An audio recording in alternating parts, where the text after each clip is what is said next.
राजस्थान में विधानसभा चुनाव साल के अंत में दिसंबर के महीने में होने जा रहे हैं और इन विधानसभा चुनाव से पहले बीजेपी कुछ अहम रणनीतियां बना रही है। दावे यही किए जा रहे हैं कि पीएम मोदी के चेहरे पर बीजेपी राज्य में चुनाव लड़ेगी, लेकिन दूसरी ही तरफ कांग्रेस भी सत्ता में एक बार फिर से आने का दावा कर रही है और ऐसे में बीजेपी ने यहां पर कुछ अहम रणनीतियां बनाना शुरू कर दिया है। आपको जानकारी दे दें कि हाल ही में एक अहम बैठक हुई है बीजेपी की और इस बैठक में कुछ चुनावी मुद्दों पर चर्चा हुई है।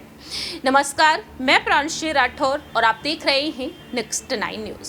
दरअसल आपको बता दें कि तकरीबन 3 घंटे तक ये बैठक हुई है और चर्चा हुई है विधानसभा चुनाव को लेकर। इस बैठक में केंद्रीय मंत्री गजेंद्र सिंह शेखावत से लेकर पूर्व मुख्यमंत्री वसुंधरा राजे शामिल हुई, तो वहीं अर्जुन राम मेघवाल भी, वहीं साथ ही साथ आपको बता दें प्रदेश अध्यक्ष सीपी जोशी से लेकर प्रभारी अरुण सिंह और सह प्रभारी नितिन पटेल, तो वहीं चुनाव प्रभारी प्रहलाद जोशी भी शामिल हुए हैं।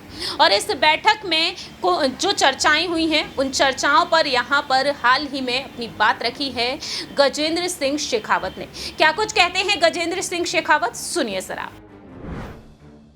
सारी परिस्थितियों पर सब पर चर्चा हुई है, अलग अलग क्षेत्रों पर भी चर्चा हुई है, इश्यूज पर भी चर्चा हुई है, चुनाव का किस तरह के समीकरण बनेंगे उस पर भी चर्चा हुई है, वर्तमान सरकार के हालात पर भी चर्चा हुई है, वर्तमान सरकार के खिलाफ जो समाज मुद्दे हैं, प्रदेश में मुद्दे हैं, मतदाताओं के बीच में जो इश्यू है उस पर भी चर्चा। ये सरकार सबसे भ्रष्टाचार के विषय पर भी बहुत विस्तार से चर्चा हुई और इन सब चर्चाओं के चलते हुए आने वाले समय में चुनाव को किस दिशा में लेकर जाना है, किस तरह से लेकर के जाना है, इन सब पर हमने बात की। सर, आपके बारे में चर्चा है, आप भी चुनाव लड़ सकते हैं। दिशा निर्देश हम आपको थोड़ी बताएंगे। आपकी चुनाव लड़ने की चर्चा, सर क्या ऐसा सही है? आप के सामने आपको लड़ाया जा, ऐसा कह रहे हैं? देखिए, आपने सुना कि केंद्रीय मंत्री गजेंद्र सिंह शेखावत यहां पर अपने चुनाव लड़ने को लेकर भी बात रखते हुए नजर आए हैं। मालूम हो कि गजेंद्र सिंह शेखावत जो अपने बयानों के चलते सुर्खियों में बने रहते हैं, उनका नाम भी लगातार यहां पर सामने आया है कि उन्हें सीएम पद की दावेदारी के लिए आगे किया जा सकता है। हालांकि देखा जाए तो बीजेपी हाईकमान की तरफ से सीएम फेस